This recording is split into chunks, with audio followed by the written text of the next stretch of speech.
Bulletin की शुरुआत एक बड़ी खबर के साथ करते हैं। पाकिस्तान के कलात में पाक फौज पर हमला हुआ है। पाकिस्तानी आर्मी की गाड़ी को ब्लास्ट कर उड़ा दिया गया। धमाके में कई पाक सैनिकों के मारे जाने की भी खबर है। कलात जहां पर यह ब्लास्ट देखने को मिला है, पाकिस्तानी आर्मी को निशाना बनाकर ब्लास्ट उड़ाया गया है। धमाके में कई ऐसे पाक सैनिक जो कि मारे गए। तो बलूचिस्तान की तरफ से यह हमला लगातार जारी, जिसके चलते पाकिस्तान दहल उठा है। कई धमाके वहां पर किए गए, जिसके बाद पाक सैनिकों के मारे जाने की खबर भी सामने आई है। बलूचिस्तान लगातार पाकिस्तान पर प्रहार बरसा रहा है और ये धमाका वहां पर देखने को मिला।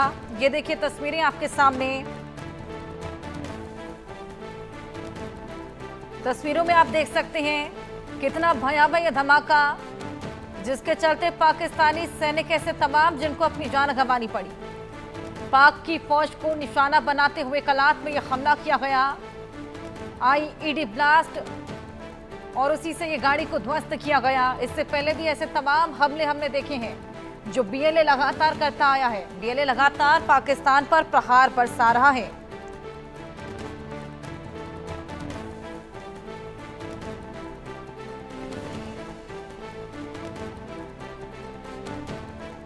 तस्वीरें आपके सामने। पाकिस्तान का कलात जहां पर आईडी ब्लास्ट, जिससे गाड़ी को उड़ा दिया गया।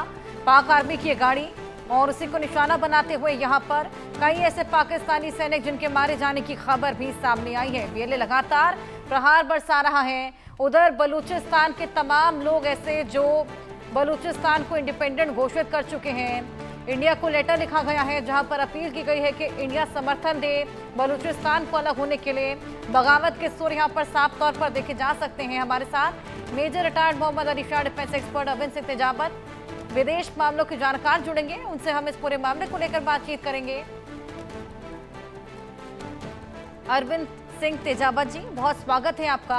ये पाकिस्तानी आर्मी जिस पर आईईडी ब्लास्ट देखने को मिला, ऐसे तमाम ब्लास्ट पहले भी देखे जा चुके हैं। बलूचिस्तान ने ठान लिया है कि अलग होके ही रहेंगे। इंडिया से भी अपील कर दी है कि आप भी हमारा समर्थन करिए, हमें इंडिपेंडेंट करिए यहाँ पर। और बीएलए लगातार प्रहार कर रहा है। क्या लगता है नियर फ्यूचर में क्या होने वाला है पाकिस्तान में?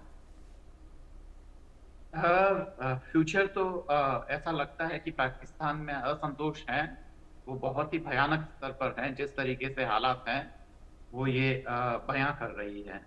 और दूसरी बात यह कि जहां तक भारत का समर्थन है, मुझे लगता है कि इसमें कोई दिक्कत नहीं होनी चाहिए। हालांकि अभी तक भारत सरकार ने केवल मोदी साहब के अगर वो स्टेटमेंट को देख लें जो उन्होंने हमारे राष्ट्र दिवस के अवसर पर दिया था लाल किले की प्राचीर से स्वतंत्रता दिवस के मौके पर उसके अलावा अगर देखा जाए तो कोई साफ साफ स्टैंड नजर नहीं आता, खासकर बलूचिस्तान को लेकर। पर भारत को कोई एक स्पष्ट स्टैंड लेने में कोई दिक्कत नहीं है, क्योंकि भारत जो है वो एक सेकुलर कंट्री रहा है। और ऐसी हालात में अगर वहाँ के जो वाजिब हक के लिए अगर वो संघर्ष करते हैं तो उसका का समर्थन करने में कोई दिक्कत नहीं होनी चाहिए, क्योंकि बलूचों के संसाधनों का लगातार जो पाकिस्तानी एलिट है उसके द्वारा उपयोग किया जाता रहा है। और इसमें सबसे महत्वपूर्ण बात यह है कि भारत को किसी भी प्रकार की हिंसा के समर्थन से दूर रहना चाहिए, क्योंकि हिंसा का समर्थन होने पे वाकई जो हमारी भारत की जो आजादी के बाद से जो हमारी पॉलिसी रही है वह उसके अनुरूप नहीं होगा। जी बिल्कुल, लगातार बीएलए का ये प्रहार, जिसका रिसेंट हमला हम आपको बता रहे हैं, आईडी का ये ब्लास्ट किया गया, जिसके बाद करारा प्रहार यहाँ पर पाकिस्तान पर लगातार पाकिस्तानी सैनिकों को निशाना बनाया जा रहा है। तमाम ऐसे पाकिस्तानी सैनिक जिन्होंने इसमें अपनी जान गंवा दी। बगावत के सुर साफ देखे जा सकते हैं। बीएलए लगातार प्रहार बरसा रहा है। इससे पहले हमने देखा टीटीपी भी लगातार हमलावर था। पैटर्न यहाँ पर हमेशा से यही देखा गया है कि आईईडी ब्लास्ट यहाँ पर गाड़ियों को टारगेट करके किया जाता है। एक और बड़ा अपडेट आपको दे दें, बीएलए के बढ़ते हमलों से पाकिस्तान में घबराहट बढ़ गई है। पाकिस्तान के बलूचिस्तान में हिंसा का सिलसिला भी जारी है।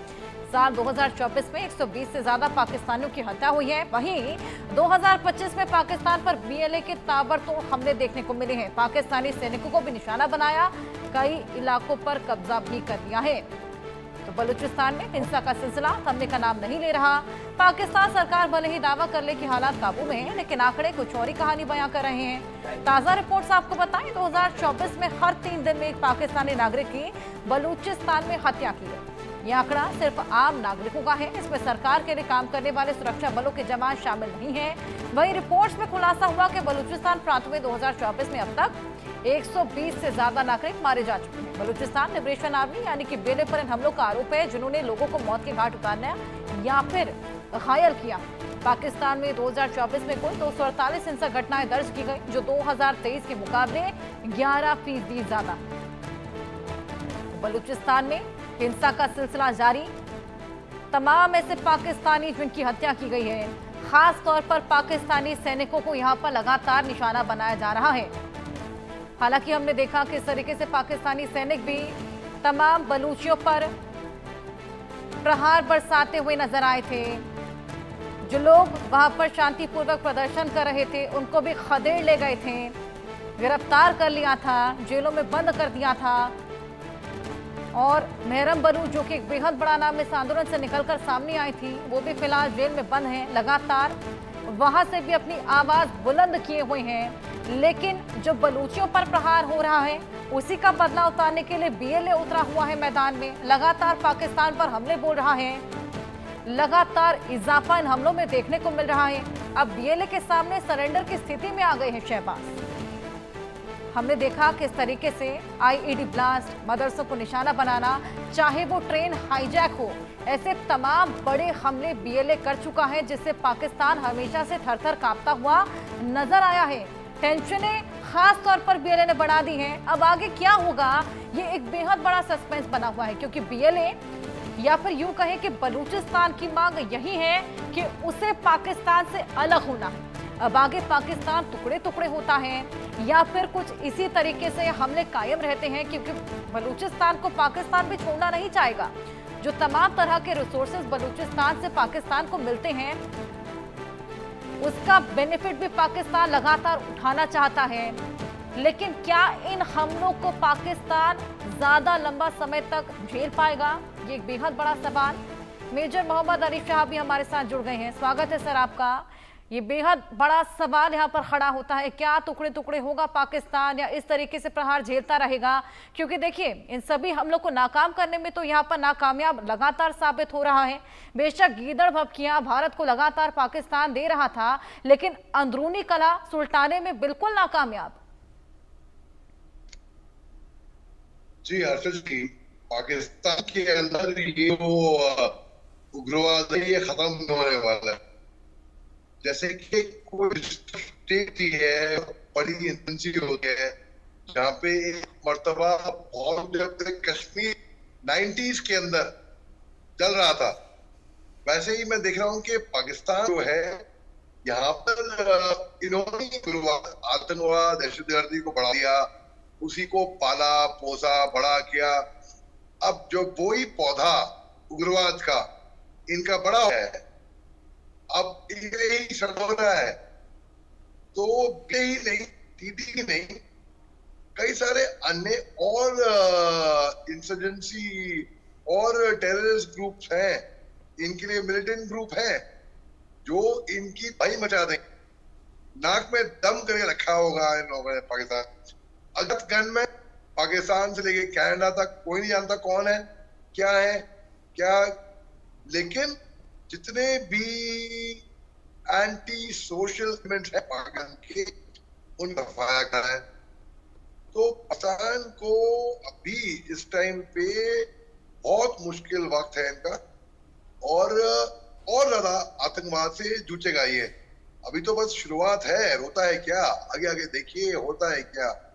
तो इनकी जो बलूचिस्तान प्रोविंस है, वो एक तरफ वो ने इंडिपेंडेंस घोषित कर लिया है, इनकी ये टूटेगा। गिलगिट अलग, सिंध प्रोविंस अलग, पंजाब प्रोविंस अलग, POK अलग, POK खुद ब खुद कट के अलग होएगा। तो हर्षद जी, ये मुश्किल वक्त मैं देख रहा हूँ पाकिस्तान के लिए आने वाले दिनों में। बिल्कुल सही फरमाया सर आपने। अरविंद जी, मैं आपके पास आऊंगी। BLA पाकिस्तान के लिए वो निवाला बन गया है जो ना खाने का बचा है ना निगलने का। जी बिल्कुल ठीक कहा, क्योंकि जो आसिफ मुनीर साहब ने जो स्टेटमेंट दिया था उसके बाद में आपको पता है कि पुलवामा हुआ था। तो उसमें उन्होंने एक ये बात भी कही थी कि ये जो 1000-1500 लोग हैं उनको क्या लगता है कि वो हमें हरा देंगे। तो ये मुझे लगता है कि किसी भी देश के किसी भी रेस्पॉन्सिबल सेनाध्यक्ष का ऐसा नहीं हो सकता। और पाकिस्तान का जो सेनाध्यक्ष होता है हम जानते हैं वो केवल सेनाध्यक्ष नहीं होता है, वह उससे कहीं ज्यादा होता है, वह वहाँ की सरकार की नीतियों पे काफी कंट्रोल होती है। तो ऐसे में उनका ये बयान वाकई बताता है कि वे बलूच लोगों को अपना नहीं मानते हैं।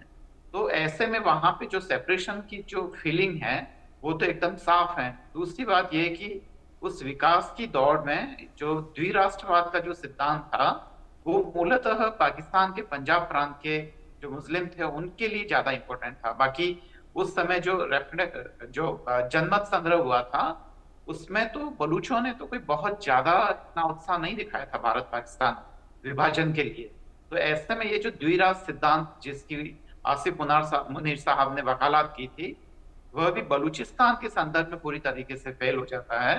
और अगर वो अपनी आजादी की लड़ाई लड़ते हैं तो जैसा भारत की तरफ से उन्हें समर्थन मिलना चाहिए खुले तौर पर अंतर्राष्ट्रीय मंच पर जिसकी जरूरत है, क्योंकि भारत तो हमेशा से ही एक सेकुलर स्टेट रहा है। और ऐसे में सेकुलर स्टेट अगर वहां बलूचों की वाजिब मांग और उनके पाकिस्तान के द्विराष्ट्रवाद सिद्धांत के खिलाफ अगर वह अपने हकों हुकूक की लड़ाई लड़ता है तो वह सब देखा जाना चाहिए। यह तो हुई एक सैद्धांतिक बात। इसमें कुछ व्यवहारिक बात यह है कि चीन जो है वह जो चाइना पाकिस्तान कॉरिडोर के माध्यम से जो ठेठ बलूचिस्तान तक पहुंच गया है, ग्वादर जो बंदरगाह है उसके माध्यम से वह आगे अपनी डिप्लोमेसी खेलना चाहता है। अभी फिलहाल भारत के लिए चिंता का विषय यह भी है कि जो अफगानिस्तान के जो तालिबान प्रशासन है उनके जो विदेशी मामलों के रिप्रेजेंटेटिव और पाकिस्तान के विदेश मंत्री इसाक डार साहब और जो चीन के विदेश मंत्री है, इन तीनों की बैठक हुई थी चीन में। और अब उस जो सी पैक है उसको आगे अफगानिस्तान तक बढ़ाने की वो चर्चा कर रहे हैं। तो भारत को मुझे लगता है कि बातचीत को लेकर बहुत रिजिड ना रहकर उसे ऑल्टरनेटिव ढूंढना चाहिए ताकि अफगानिस्तान पर उसकी जो भारत की पकड़ है वह कमजोर ना हो। वही चीन की जो इस एरिया में जो प्रेजेंस है उसके बारे में भी मुझे लगता है कि भारत के नीति नियंताओं को गंभीरता से सोचना चाहिए और ऐसे में उन्हें एक कदम आगे बढ़कर उन्हें एक सही और एक निश्चित निर्णय लेना चाहिए कि बलूचिस्तान के संदर्भ में उनकी निश्चित नीति क्या है और वह उसका अनुसरण करेंगे। बिल्कुल। हर्षा।